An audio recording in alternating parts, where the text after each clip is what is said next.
Assalamualaikum warahmatullahi wabarakatuh. Innal hamdalillah nahmaduhu wa nasta'inuhu wa nastaghfiruh wa natubu ilayhi wa na'udzu billahi min shururi anfusina wa sayyiati a'malina. May yahdihillahu fala mudilla lahu wa may yudlil fala tajida lahu waliyyan murshida. Asyhadu an la ilaha illallah wahdahu la syarika lahu wa asyhadu anna Muhammadan 'abduhu wa rasuluh.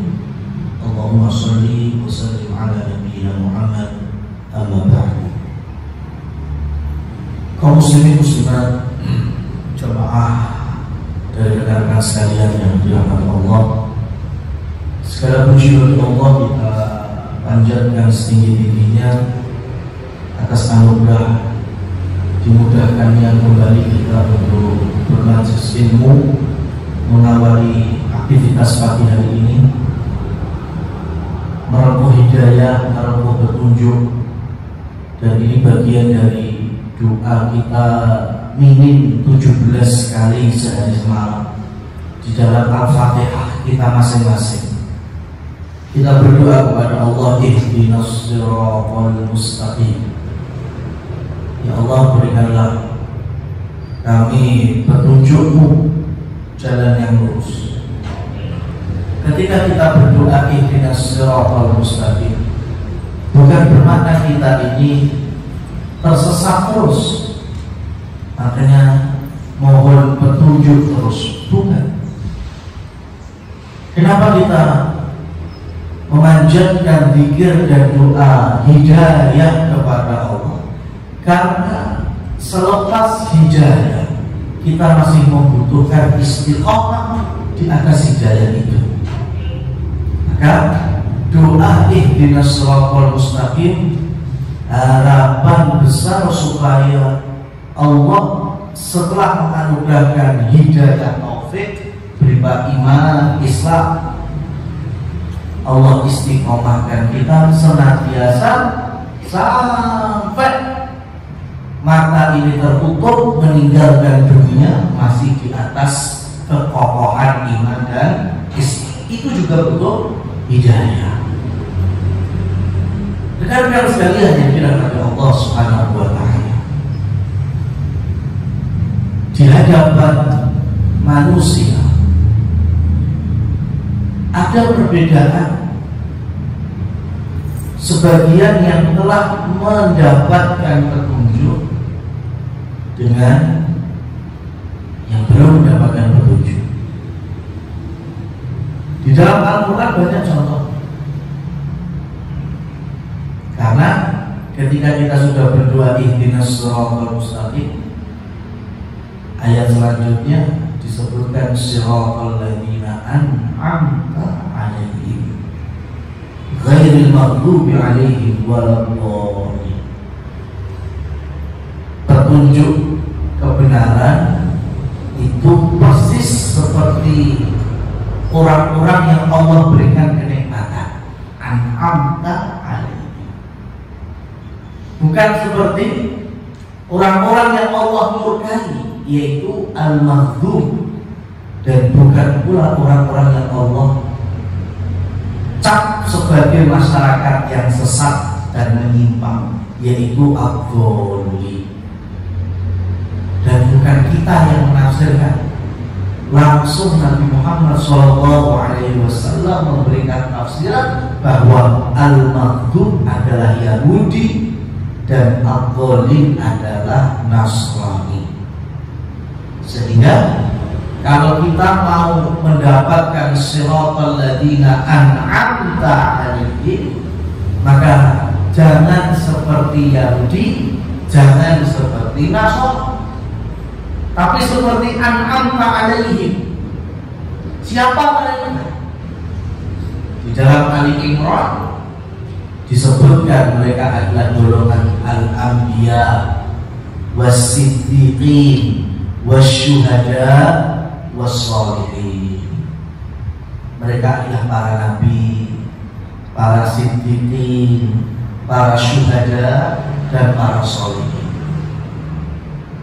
Kalau pengen berjalan di atas jalan yang lurus, kokohnya Islam, agama yang benar, beragama yang pas dan sesuai, maka ambil percontohan dari 4 figur ini tadi: para nabi, para siddiqin, para syuhada, dan para sholihin.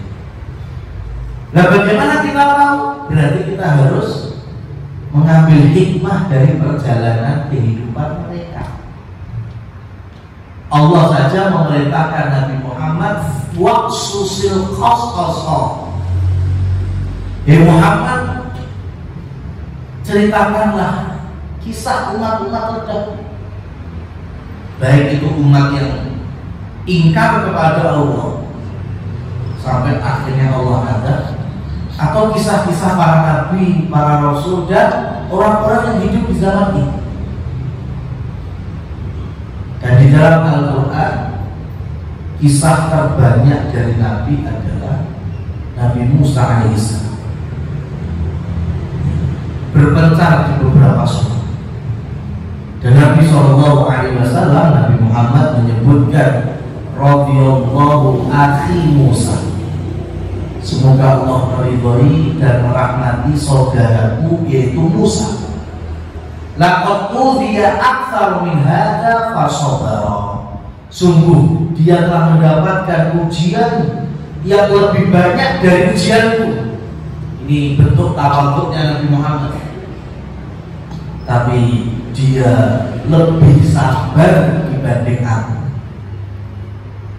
Salah satunya kondisi masyarakat di zaman Nabi Musa, ada yang angkuh, ada yang sombong, yaitu Qarun. Qarun,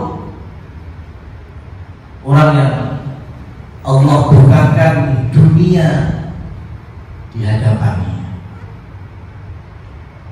sampai suatu hari dia kumpulkan budak-budaknya, kemudian dia arak perbendaharaan duniawi. Dari riwayat menyebutkan 40 laki-laki dewasa budaknya Qarun itu, setiap orangnya manggul karung yang di dalam karung itu berisi kunci-kunci budaknya Qarun. Itu satu orangnya satu karung. Berarti kalau 40 orang, 40 karung itu baru kuncinya. Itu diarak jalan. Belum kendaraan-kendaraan mewah. Dulu kan berarti kayak kuda terbaik.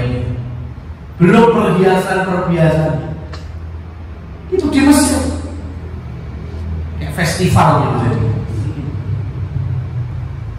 Yang menyaksikan terbagi menjadi dua. Ada umatnya Nabi Musa yang telah beriman dari kalangan Bani Israil. Ada masyarakat Mesir sendiri yang belum beriman.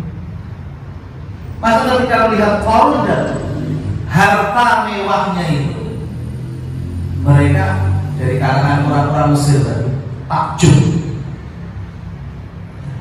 Mereka melihat dunia di hadapannya itu sampai mengatakan, wa innahu lahabbun azim.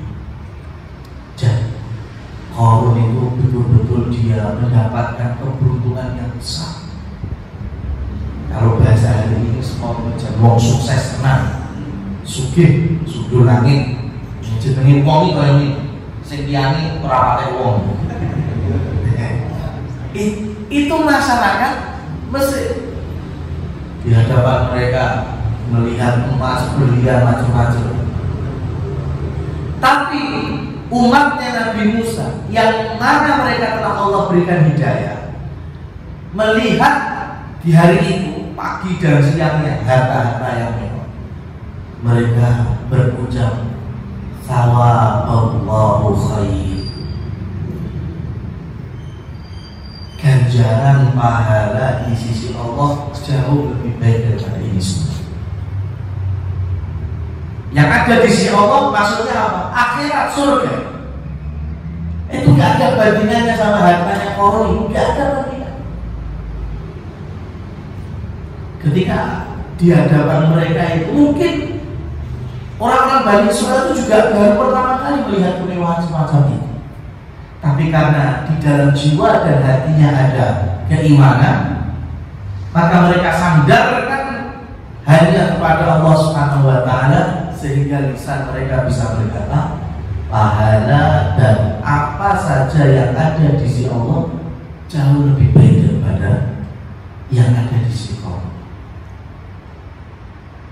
Maka orang-orang Mesir saat itu menganggap ucapan orang-orang beriman itu ucapan yang tidak masuk akal. Gimana kok kayak gini? Masih disanding-sandingkan dengan sesuatu yang kalian aja tidak pernah lihat. Maka tiba malam harinya Allah berikan ketetapan kepada kamu. Apa itu? Allah belah bumi yang ada di sekitar Allah. Allah tenggelamkan seluruhnya. Qarun dan harta semuanya ambles, hilang di telan bumi. Maka ketika pagi menjelang, hadir orang-orang yang semalam atau yang siang harinya melihat dan takjub kemewahan Qarun, hanya bisa duduk terdiam dan membenarkan ucapan orang-orang beriman dari kalangan umatnya Nabi Musa. Benar ternyata. Yang kita lihat kemarin pagi ini gak ada bekasnya, hilang semuanya. Harta-harta itu plus yang duit, Qarunnya hilang. Ya. Jadi yang kemarin mereka baru saja lihat, itu sekarang habis. Bahkan sampai hari ini, Mas, kalau di sekitar kita aja, yang juru lemah, sampai paculi atau duduki, ujung-ujung enek harta yang berharga, disebutnya sampai dengan istilah harta karun. Padahal Qarunnya di Mesir, hartanya sampai eksolog. Itu menunjukkan kalau secara duniawi Qarun itu betul-betul kaya. Tapi itulah contoh pandangan orang yang mendapatkan hidayah dan yang belum mendapatkan hidayah. Selamanya orang yang belum mendapatkan hidayah, kenikmatan dan keindahan dunia itu menjadi patokan. Makanya dikejar terus cita-citanya untuk itu. Tapi bagi orang yang beriman, sebagaimana Imam Ibnu Katsir menyebutkan, dunia sebagai sarana, sebagai jalan memudahkan kita untuk meraih akhirat yang terbaik, yaitu surga Allah Subhanahu wa Ta'ala. Rekan-rekan sekalian, Nabi Muhammad Sallallahu Alaihi Wasallam,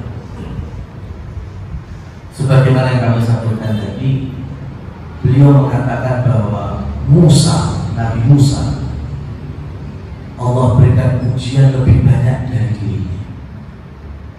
Padahal aslinya ujian Nabi Muhammad SAW jauh lebih banyak daripada ujian Nabi Musa. Di saat Nabi Muhammad SAW menjadi seorang ayah, kita belajar figur ayah dari sisi Nabi Muhammad SAW, di mana ketika Allah anugerahkan setelah menikah dengan Khadijah radhiyallahu anha, sebelum diutus menjadi nabi sampai beliau diutus akhirnya di usia 40 tahun, Allah berikan yang pertama anak laki-laki tertua namanya Al-Qasim, ya, putra Nabi Muhammad lanang sing paling gede jenenge Al-Qasim. Makanya Nabi Muhammad Muhammad kemudian diberikan gelar Abul Qasim, bapaknya Qasim. Ya. Dan Nabi SAW bersabda, "Sammu bismi wala takunnu bikunyati." Namailah anak-anak kalian dengan namaku. Siapa berarti? Muhammad, atau yang satu akar dengannya, Muhammad atau Ahmad atau Hamad, ya, atau Mahmud. Ya, ini satu akar kan? Muhammad itu. Nah, berikanlah nama sebagaimana namaku. Silakan, boleh. Bahkan di sini ada keutamaan. Karena Rasul memerintah wala takunu bikunyati, tapi jangan sesekali kalian menggunakan gelar dengan gelar. Dalam hal ini siapa? Abul Qasim. Jadi memberikan nama Abul Qasim juga. Kenapa? Karena itu diistimewakan untuk Nabi SAW. Seperti kasih nama Muhammad, silakan boleh. Tapi kan nggak mungkin kasih nama Rasulullah. Ya kan? Rasulullah, kasih nama Rasulullah. Karena apa? Karena sandarannya pasti baliknya ke Nabi Muhammad SAW. Begitu juga tadi, sammu bismi, berikanlah nama anak-anak kalian dengan namaku. Wala takunu bikunyati, tapi janganlah kalian memberikan kunyah atau memberikan gelar, yaitu Abul Qasim. Karena yang berhak menyandang Abul Qasim itu hanya Nabi, sebagai pertanda bahwa beliau punya anak laki-laki yang bernama Qasim, dan beliau kemudian bergelar bapaknya Qasim. Tapi putra beliau Qasim ini wafat usia 2 tahun. Tentu sedih, ya, anak laki-laki. Kemudian Allah anugerahkan berikutnya 4 putri secara berurutan. Anak wedok bareng lahir Zainab. Kemudian lahir lagi anak perempuan bernama Ruqayyah. Kemudian lahir lagi anak perempuan Ummu Kulsum. Dan yang keempat, anak perempuan lahir dari beliau menikahi Khadijah bernama Fatimah. Semuanya binti Muhammad SAW. Ini keempat-empatnya lahir sebelum Nabi Muhammad jadi utusan Allah. Ya, Zainab lahir, Ruqayyah lahir, Ummu Kulsum lahir, Fatimah lahir, itu Rasul belum jadi Nabi. Baru nanti setelah beliau jadi Nabi, Khadijah kan masih hidup itu, lahir lagi, Allah berikan anak laki-laki. Nabi senang sekali, dikasih nama Abdullah. Ya, Abdullah yang punya nama lain At-Thahir. Tapi belum genap 2 tahun Abdullah wafat. Ya, Abdullah wafat. Belum 2 tahun. Dan itu ada di pangkuan Khadijah. Di saat Khadijah sedang menimang-nimangnya, lagi sayang-sayangnya, punya anak laki-laki.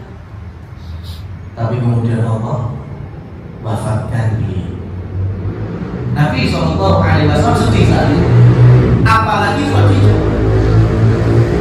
Ketika Rasul melihat Khadijah nangis, ya, karena dulu punya anak laki-laki Qasim 2 tahun bapak. Sekarang punya anak laki-laki Abdullah juga bapak. Belum orang yang di luar. Ini Nabi Muhammad sudah jadi Rasul. Orang-orang musyrik Quraisy Mekah secara khusus mengetahui anak lanangnya Nabi Muhammad. Gak ada, mereka langsung menghina Nabi Muhammad dengan ucapan batara Muhammadun laqad butira Muhammadun, sungguh Muhammad wis pedhot. Ya, batar itu artinya pedhot, terputus. Terputus apa? Terputus nasabnya. Anak-anaknya mati neh Mbak, ya kan? Padahal yang meneruskan nasab itu kan dari kalangan lagi. Rasul dihina dengan itu. Keputuslah kebahagiaan Muhammad. Pedot wis, ya. Muhammad lan anak-anaknya.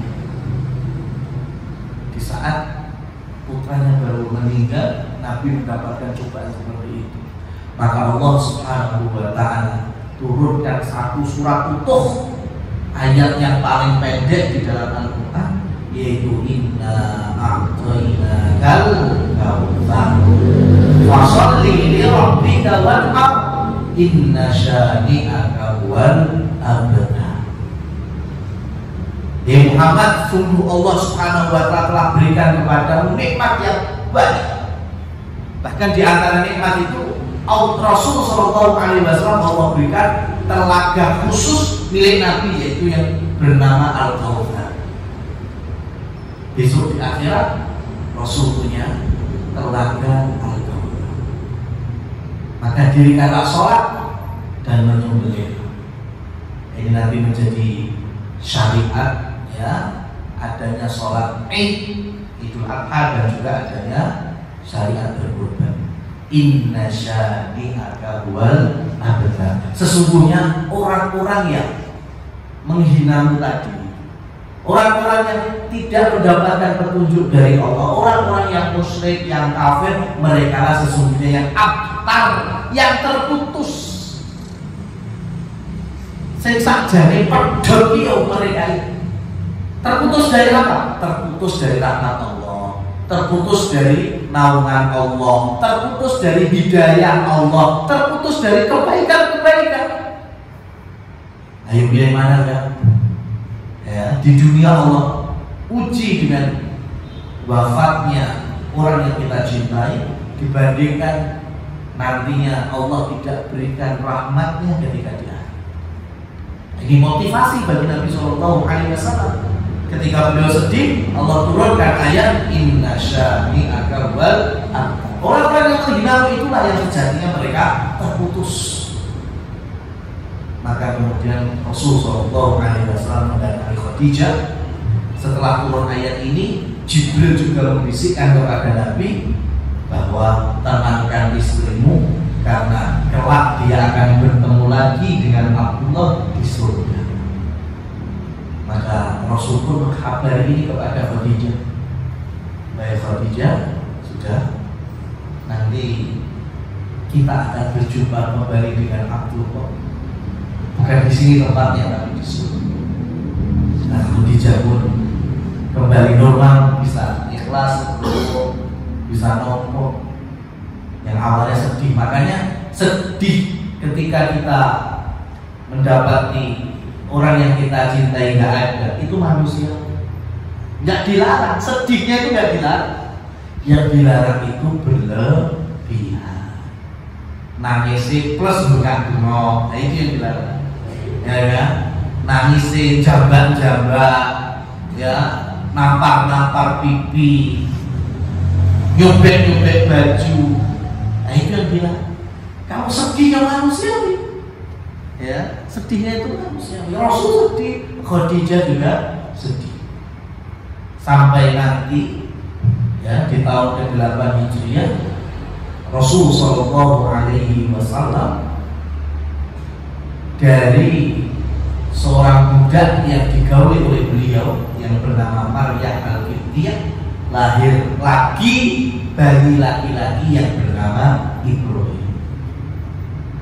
Karena Rasulullah SAW mendapatkan budaknya ini dari Mesir yang bernama Maryam Al-Qibtiyah, ya, dan beliau mengingat bahwa dulu bapaknya Ibrahim itu juga punya istri dari Mesir yang bernama Ibu Hajar.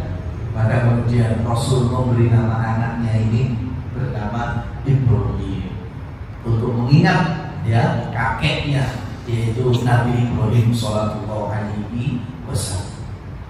Tapi ternyata 70 hari berikutnya Ibrahim juga meninggal dunia. Jadi 3 putranya Rasulullah SAW itu wafat semua di usia masih kecil. Bahkan ketika Ibrahim meninggal, Allah juga saat itu mentakdirkan gerhana bulan. Ya, pas gerhana, pas meninggal, maka Rasulullah SAW menggendong Ibrahim yang sudah tidak bernapas itu untuk kemudian menyampaikan khutbah beliau bahwa sesungguhnya gerhana itu datangnya dari Allah Subhanahu wa Ta'ala sebagai bentuk peringatan, ya, dan gerhana tidak ada sangkut pautnya dengan lahir atau matinya seseorang. Kenapa Rasul berkhutbah demikian? Karena masyarakat muslimin saat itu baru saja mereka baru berapa tahun? Mungkin lagi 10 tahun. Enak yang mungkin 5 tahun baru keluar dari pola pikir syirik, di antaranya khurafat, mitos dan lain seterusnya. Ya. Maka ketika mereka menjadi sahabat Nabi, kemudian mereka mendapati Nabi kehilangan putranya Ibrahim, lah kok gerhana? Oh, gerhana berarti goro-goro anaknya Nabi meninggal. Maka Rasulullah menutup pintu pola pikir yang salah, akidah yang menyimpang saat itu juga. Tidak ada sangkut pautnya gerhana dengan kematian Ibrahim. Gerhana itu datang dari Allah sebagai peringatan untuk kita selaku hamba-hamba. Itu langsung Rasul jawab. Ya, maka kalau hari ini gerhana masih disebut ya bedoro-kolong ngemplok, ya, siapapun itu jelas ini akidah yang merusak dari tauhid kita.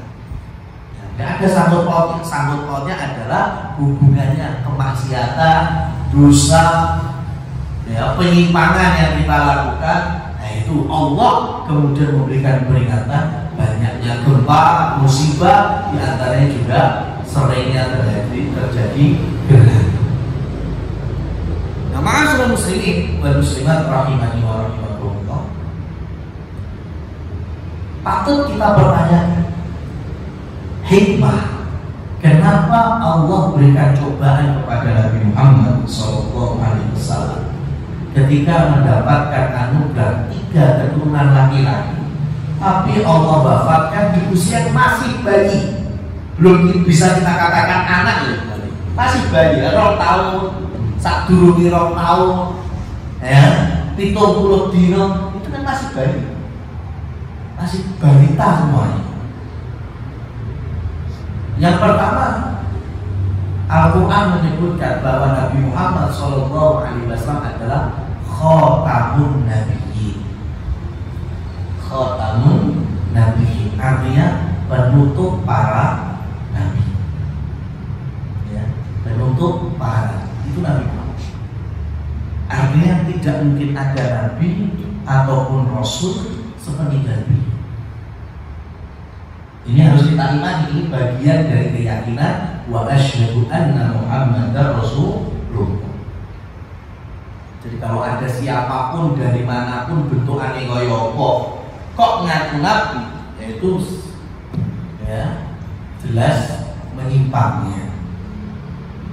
Nah, di dalam Al-Quran ketika Allah menyebutkan para nabi dan para rasul, itu rata-rata yang jadi nabi maupun rasul punya anak laki-laki jadi nabi. Nabi Adam nanti punya anak Syed, jadinya Nabi Syed, ya. Kemudian Ibrahim, ya, jadi nabi. Kemudian nanti punya anak Ishak dan Ismail, dua-duanya jadi nabi, ya, dua-duanya jadi nabi. Nabi Daud alaihissalam punya anak Sulaiman, ujung-ujungnya Sulaiman juga jadi nabi, Nabi Sulaiman. Ada nabi yang sudah tua, kemudian baru Allah berikan keturunan, Nabi Zakaria. Ya, akhirnya punya anak bernama Yahya. Itu masih usianya masih kecil. Yahya itu Allah sudah berikan wahyu. Ya Yahya, khudil kitab biquwwah. Yahya, ambil kitab itu dengan kekuatan.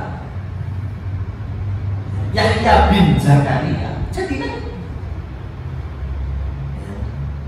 Itu umat sebelum Nabi Muhammad Sallallahu Alaihi Wasallam. Nah kalau Nabi Muhammad, nabi yang paling istimewa dari yang lain, kemudian punya anak laki-laki, ya. Kalau sampai anak laki-laki jadi nabi, maka ayat khatamun nabiyyin gugur. Ya, padahal sudah sangat jelas bahwa Nabi Muhammad penutup para nabi. Maka jangan sampai anak laki-lakinya ini juga mengikuti contoh para nabi dan para rasul yang ada di dalam Al-Quran. Nabi Yakub punya anak 12, salah satunya Yusuf, ujung-ujungnya jadi nabi juga, Nabi Yusuf. Makanya Allah wafatkan ketiga putra Nabi Muhammad SAW. Yang kedua, yang tidak kalah penting, hikmah berikutnya adalah ketika Islam agama tauhid yang betul-betul mengikhlaskan semuanya hanya untuk Allah, jangan sampai ada sekutu baginya, menutup pintu serapat-rapatnya kesyirikan. Di antara bentuk kesyirikan adalah mengkultuskan orang sampai di level rububiyah Allah Subhanahu wa taala. Sekarang jangankan putra langsung Nabi itu punya putri yang bernama Fatimah, nikah dengan Ali bin Abi Thalib. Lahir di antaranya Al Hasan dan Al Husain, cucu Nabi. Ini masih ketemunya putu.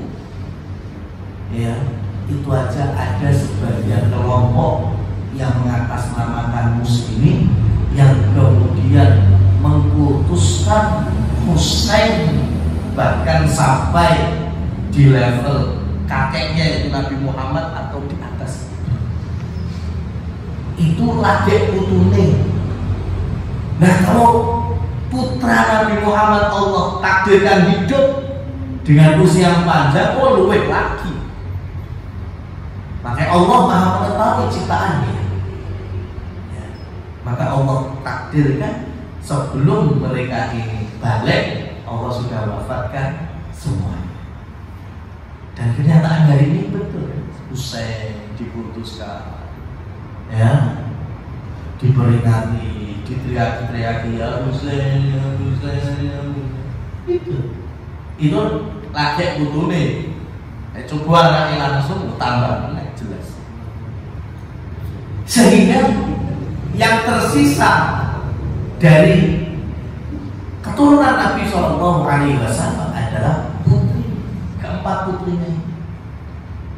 Itu pun tiganya wafat ketika Nabi masih sugeng, ya, ketika masih hidup. Itu Zainab wafat, Ruqayyah wafat, Ummu Kulsum wafat. Satu-satunya putri yang wafat setelah Nabi hanya Fatimah.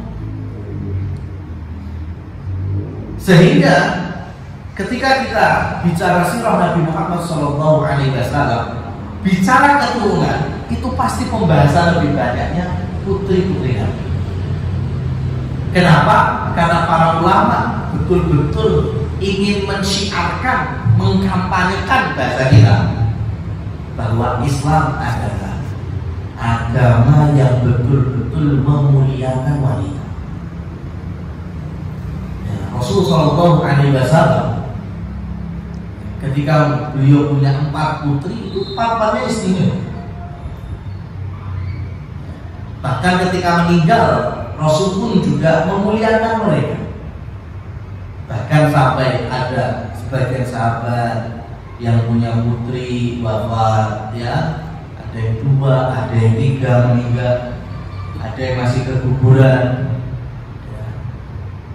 Rasulullah SAW menyampaikan, beruntunglah kalian Ya, di saat kalian punya 2 putri, 3 putri, yang mana mereka nanti akan menjadi tamengmu dari siksa neraka. Artinya bekal untuk membawa kedua orang tuanya ke surga. Jelas-jelas Rasul mengatakan anak itu. Maka tidak ada yang bisa mengangkat kehormatan dan harga diri wanita kecuali istri. Di saat yang sama, di zaman Nabi Muhammad SAW itu ada negeri adidaya, yaitu Romawi. Ya. Romawi di saat itu mereka merendahkan wanita sampai di level, nanti bisa di googling, masih ada bekasnya, alat brongsong mulut perempuan, ada gemboknya. Kakek ngomong cerewet brongsong misalnya, itu Romawi. Ya, sama perempuan gitu. Di Islam mudah. Bahkan banyak omongnya, cerewetnya wanita itu bagian dari sunnatullah. Itu cetakan Allah untuk mereka. Sehingga di antara wa'ashiruhunna bil ma'ruf, Imam Ahmad menafsirkan berinteraksilah kalian dengan para istri dengan ma'ruf, yaitu dengan tajahul. Gak usah ngereken cerewetnya mereka. Ya karena itu bagian seorang ibu mengajari anak-anak, itu tuh banyak mau. Makanya Ali bin Abi Thalib itu diriwayatkan dengan istilah sastra Arabnya itu, di luar rumah kayak macan, di dalam rumah kayak musang. Tahu mas bedanya macan apa?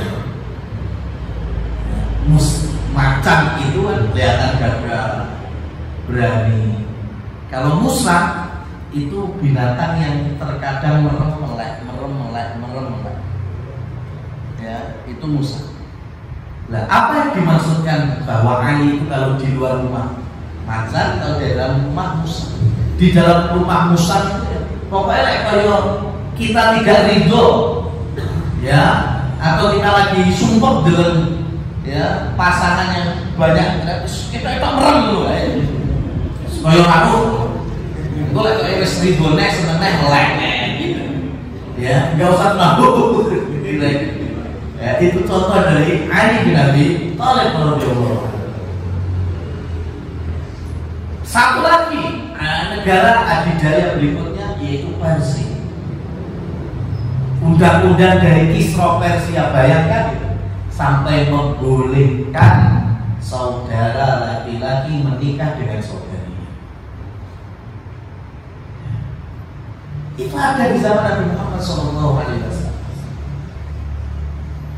Di tanah Arab, selain orang Quraisy, suku-suku Arab yang lain, ketika istrinya melahirkan, kemudian dikabari kepada suaminya, ya, Pak, selamat ya, jenengan punya momongan baru, punya anak baru. Anak mau wedok. Ketika diberitahukan bahwa yang lahir anaknya adalah perempuan, dhulla wajhuhu muswaddan wa huwa kadhib. Raut wajahnya menghitam, saking pegel, emosi, nggak terima, saking marah. Akhirnya bagaimana? Mereka ada yang langsung mengambil bayi perempuan itu, dikubur hidup. Itu nyata di zaman Nabi Muhammad SAW sebelum datangnya Islam. Ada yang lebih gak manusiawi mas kalau kita bilang. Gimana itu? Anak wedok ini terus diopeni sampai 6 tahun. Selesai masa 5 tahun itu, kemudian didandani sa'ayu-ayu ini, diberikan baju baru, dipakaikan baju yang paling indah, otomatis senang.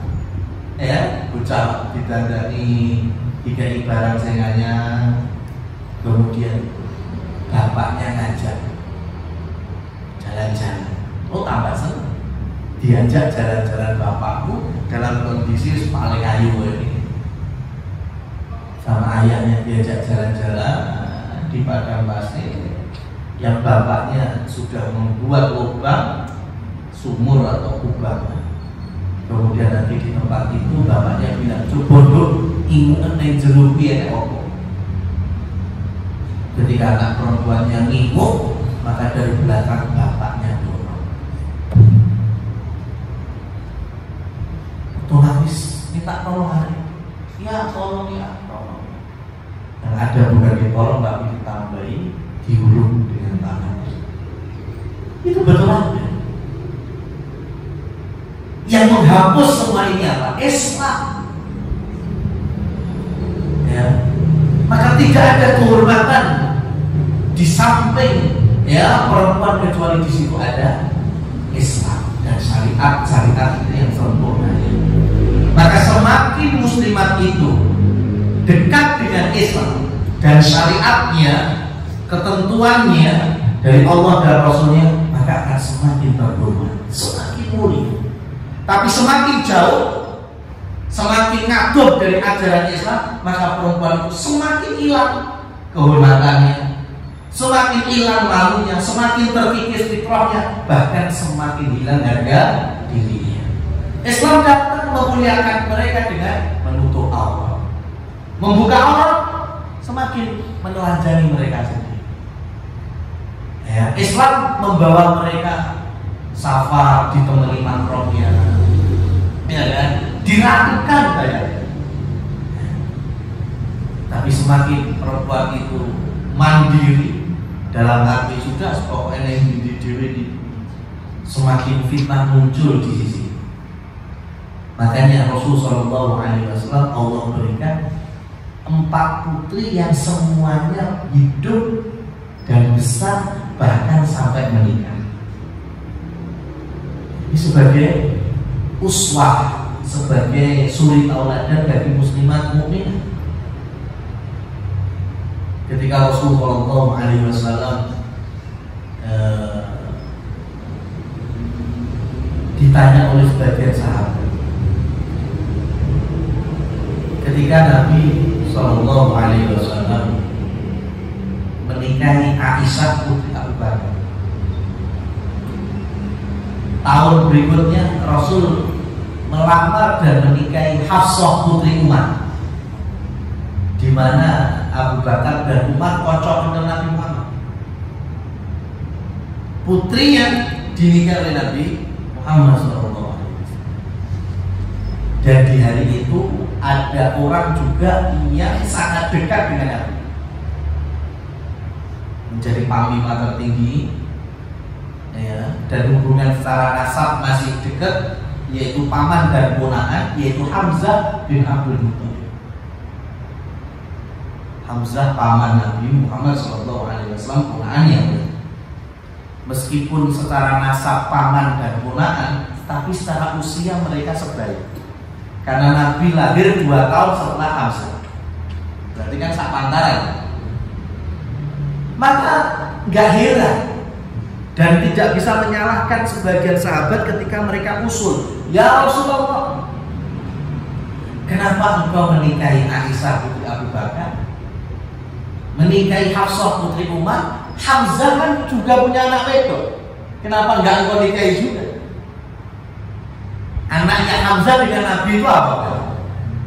Sepupu kan? Bisa. Dan sepupu bukan mahram, boleh untuk dinikah. Jawaban Nabi SAW, tidak, saya nggak bisa menikahi anaknya Hamzah selama-lamanya. Kenapa? Karena dulu aku dan Hamzah minum air susu dari Halimah As-Sa'diyah.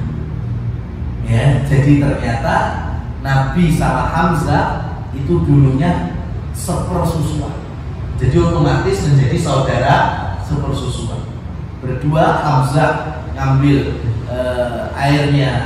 air susu dari Bani Sa'ad, Rasul juga mengambil air susu dari perempuan Bani Sa'ad yang bernama Halimah As-Sa'diyah. Dan kaidahnya, dengan adanya sepersusuan melahirkan sama dengan nasab kelahiran.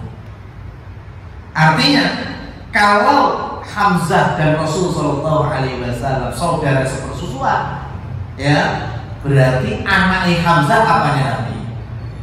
Ponaan. Ya, ponaan sepersusuan. Ponaan mahram bukan? Mahram, tidak boleh dinikahi selama lamanya. Makanya Rasulullah SAW memuliakan perempuan dalam hal ini, anaknya Hamzah, karena nggak mungkin Rasulullah, karena dirinya adalah keponaan sepersusuan Nabi. Sampai segini ya. Ini kalau orang masyarakat jahiliyah nggak gagal dalam hal ini, kabeh bisa. Ya, mereka Islam perimbang ya. Bahkan ketika Rasulullah SAW punya sahabat yang wafat setelah perang Uhud, namanya Abu Salamah, punya istrinya Ummu Salamah. Makanya lahir anak jenenge Salamah. Ketika Abu Salamah wafat setelah perang Uhud, Rasul pun menyambangi beliau, memberikan motivasi kepada istrinya Ummu Salamah. Maka kemudian setelah Ummu Salamah selesai masa iddahnya, Rasul SAW melamar dan menikahi Ummu Salamah. Ya. Jadilah Ummu Salamah deretan ummahatul mukminin, ibu kita semuanya. Yang mana hari itu otomatis Ummu Salamah punya anak banyak dari Abu Salamah. Berarti dengan Rasul hubungannya apa itu? Anak gawan semuanya kan? Anak tiri semua. Nah, masalahnya ada sebagian sahabat yang nggak tahu peristiwa pernikahan Rasul dengan Ummu Salamah. Mereka tahunya Rasul itu bersahabat dengan Abu Salamah. Ya. Abu Salamah dengan Ummu Salamah itu punya anak wedok yang sudah dewasa, namanya Durrah.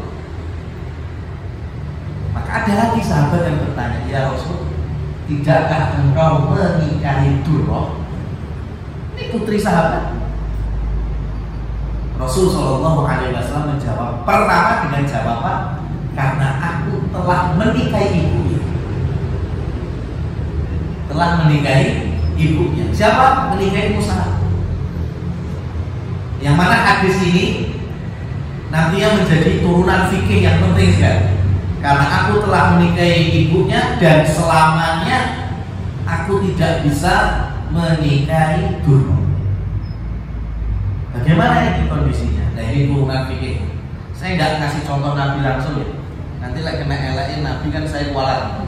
Saya kasih contoh saya sendiri baik. Lek elek kan balik ning awakku dhewe. Jadi contohnya, saya menikah dengan seorang janda. Anggaplah usianya 45. Saya akad di musola ini, guys. Ya, sampai semua yang menjadi saksi. Ya, saya akad dengan seorang janda usia 45 tahun. Sah nikah, selesai akad sah. Habis itu dengan istri baru saya ini, saya ajak mojok dan pojokan dulu. Ya kan sudah halal. Saya pengen ngobrol lebih dalam, pojokan sih. Tiba-tiba datang seorang perempuan. Saya nongol, umurnya lagi menginjak 20 tahun. Tak sawang-sawang, ayo menurut. Nah ini kinis-kinis ini. Ya.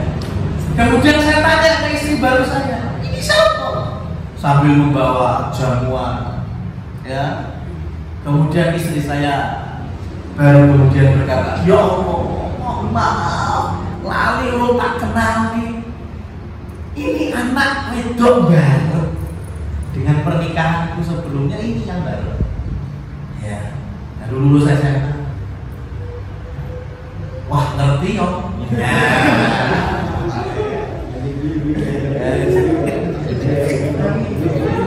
Benar, lanjutkan. Akhirnya, ya sekarang saya bilang ke istri saya, mohon maaf, aku cerai. Ya, saya cerai istri saya itu, kemudian saya pindah menikahi anaknya. Boleh nggak semacam ini? Boleh dengan catatan. Boleh dengan catatan. Catatannya apa? Sebelum saya memukuli ibunya. Tadi dari cerita gambaran saya sudah kumpul belum? Belum, saya baru ngobrol dengan pojokan musola. Ya, saya belum gaul, saya belum kumpul. Kemudian datang perempuan, ternyata anaknya yang lebih menarik, manusia yang pilih anak itu. Ya. Maka secara hukum fikihnya saya boleh pindah menikahi anaknya, boleh dengan syarat sebelum saya berkumpul dengan ibu. Ini hukumnya loh. Ya, jangan kemudian Ustaz ngajar jago sopan jelas. Itu urusan lain. Masalah toto kromo ya, kesopanan itu urusan lain. Nanti bisa kita bicarakan. Tapi secara hukum fikihnya boleh sah selagi belum mengumpuli ibu. Beda ceritanya ketika saya sudah bermalam dengan si janda tadi, ya, saya sudah mengumpuli, kemudian besoknya baru ketemu gue anaknya, ya, baru saya kaget, ini sopo, ini putri baru, wah ngerti yo, tapi piye wis kado lah ya, nah itu otomatis karena saya telah mengumpuli ibunya, anaknya otomatis menjadi mahram saya selama-lamanya, sudah nggak bisa saya nikahi lagi. Paham ini ya gambaran ini? Nah, posisi Nabi Muhammad SAW memberikan jawaban tadi yang pertama, kenapa saya tidak bisa menikahi Durrah? Yang pertama, karena aku telah menikahi Ummu Salamah, ibunya. Dalam artian Rasul sudah mengumpuli Ummu Salamah. Jadi sudah nggak bisa menikahi Durrah karena sudah menjadi anak tiri dan menjadi mahram. Tapi hadis berikutnya, tadi selanjutnya, selama-lamanya aku nggak bisa menikahi Durrah, meskipun aku tidak menikahi Ummu Salamah. Nah ini kan aneh loh. Nah, nggak nikahi Ummu Salamah kok Durrah tetap nggak bisa Rasul nikahi. Kenapa? Rasul menjelaskan karena dulu bapaknya Abu Salamah itu dulunya juga satu persusuan denganku. Jadi di Mekah dulu Abu Salamah ketika masih kecil itu juga meminum ASI dari ibu yang sama, yaitu Thuwaibah al-Aslamiyah, yang mana Rasul juga sempat mengambil air susu dari Thuwaibah al-Aslamiyah. Berarti Abu Salamah dengan Nabi Muhammad saudara sepersusuan. Sehingga ketika lahir Durrah ya menjadi ponakan sepersusu. Sehingga Rasul bersabda demikian, aku selama-lamanya tidak bisa menikahi. Nah, rekan-rekan sekalian yang dirahmati Allah Subhanahu wa taala, segitu detailnya Islam menghormati dan memuliakan perempuan. Ya, mana yang diizinkan untuk kita nikahi, yang haram untuk kita nikahi, sehingga kita muliakan mereka karena syariat, kita muliakan mereka karena mereka yang memiliki akhlak yang malu, ya, kemudian menjaga kehormatan dengan menutup auratnya dan yang seterusnya. Maka ketika Rasulullah SAW memiliki 4 putri dan semuanya adalah putri-putri yang beriman, ya, dan kelak Rasulullah SAW juga Allah pertemukan kembali dengan 4 putri yang tersebut. Wallahu a'lam bishawab. Demikian yang bisa kami sampaikan secara teori, dan waktu kami kembalikan kepada moderator. Alhamdulillah, amin. Demikian tadi penyampaian dari Ustaz Baru Muhammad DPI tentang bagaimana Islam memuliakan, mengadakan Islam itu memuliakan para perempuan atau wanita. Mungkin sebelum kita akhiri masih ada sedikit waktu, mungkin dari para peserta atau para teman-teman semuanya, kalau misalnya mungkin ada yang mau ditanyakan, silahkan, 1 atau mungkin 2 seperti itu. Monggo.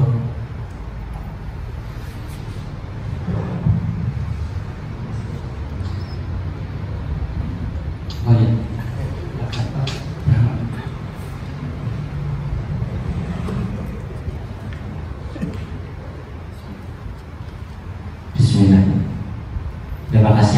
waktunya 5 menit ya ini pertanyaannya. Jadi terkait masalah ibu sepersusuan Ustaz. Nah ini istilahnya perbuatan yang niatnya amal baik tapi belum tahu ilmunya. Jadi ceritanya istri saya itu punya teman perempuan kemarin. Jadi anak baratnya itu bareng lahirnya. Nah, dilala teman istri saya itu dulu awalnya itu aslinya agak susah. Anak baratnya itu sama-sama perempuan. Nah saya berpikiran tuh gini, karena belum ada ilmunya aja dulu. Ya kasihkan saja nggak apa-apa. Kan masalah itu nggak masalah, sama-sama perempuan. Yang dapat anaknya perempuan, anak saya juga perempuan. Ibu sepersusuan. Nah seperti itu. Nah selanjutnya anak kedua saya itu lahir laki-laki. Anaknya temannya istri saya itu lahir perempuan lagi. Nah adiknya itu bisa dikatakan ibu sepersusuan dengan anak saya yang nomor 2 itu kan? Adik siapa? Adiknya temannya saya. Anaknya yang nomor 2 teman saya itu kan perempuan. Meskipun asinya yang kedua itu ya tidak ikut asi dari istri saya, sudah asinya sendiri, asi ibunya sendiri. Ya, apakah disebut saudara sepersusuan? Jawabannya tidak. Ya, sepersusuan itu pertama kaidahnya sebagaimana yang kami sebutkan tadi, sama dengan hasil kelahiran. Jadi dari atas saya mengambil air susu dari seorang ibu, ya selain ibu yang melahirkan saya, nama ibu A, maka saya dengan ibu A itu otomatis menjadi mahram. Ya, kemudian adik saya ternyata sama, adik saya perempuan menyusu dengan ibu A tadi, maka adik saya perempuan dengan suami ibu A mahram. Ya, mahram. Begitu juga ketika si ibu A punya anak wedok yang otomatis dapat ASI darinya, anak wedok si ibu A itu mahram saya.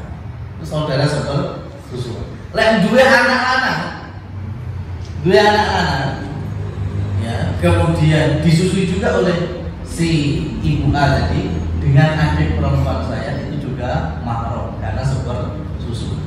Sehingga kaidah berikutnya, ya, sepersusuan itu sama-sama member. Mudahnya gitu, sama-sama member ASI dari si ibu A. Kalau beda member, ya bukan. Ya, beda member, ya bukan. Paham ya ini? Meskipun ternyata saya punya adik perempuan tapi nggak menyusu dengan si A, si ibu A tadi, dia tidak bisa menjadi saudara sepersusuan anak laki-laki si ibu A. Kenapa? Karena non member. Ya, kalau saya karena member, saya otomatis masih saudara sepersusuan. Kemudian persusuan ini bagian dari syariat. Yang dimaksud ibu susuan itu betul-betul menyusui, dalam arti proses menyusui secara normal. Jangan diartikan dengan baktasi, jauh kan. Baktasi tidak bisa disebut sepersusuan, bahkan merusak sepersusuan. Ya, karena kita nggak tahu aslinya itu aslinya sopo. Ya kan? Bisa kita milih random kan? Saya milih pokoknya air susu dari seorang ibu yang sholihah, yang segep segep tahajud. Ya, ada nggak kira-kira panitia? Ya, baktasinya bingung gitu. Akhirnya sembarang dikasih. Ini yang merusak sepersusuan. Artinya kalau betul-betul seperti pertanyaan tadi ya, disusuin dalam porsi digendong sampai kenyang, mungkin juga mendapat timang-timangan, nah itu yang disebut dengan ibu sepersusuan. Sampai mana jatahnya? Sampai kenyang. Ya, kenyang itu bisa beda setiap bagian. Yang penting kenyang itu sudah masuk ke hukum sepersusuan. Dan sampai batas kapan? Sebagaimana di dalam Al-Quran, batas rokokan itu kan 2 tahun secara sempurna.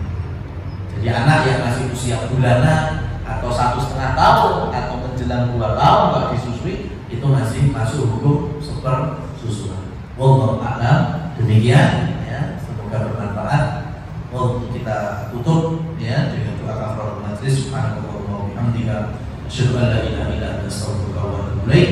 Dan dari kami pribadi mengucapkan billahi taufiq wal hidayah. Assalamualaikum warahmatullahi wabarakatuh. Demikian kita akhiri, tadi sudah bersama Ustaz. Sekarang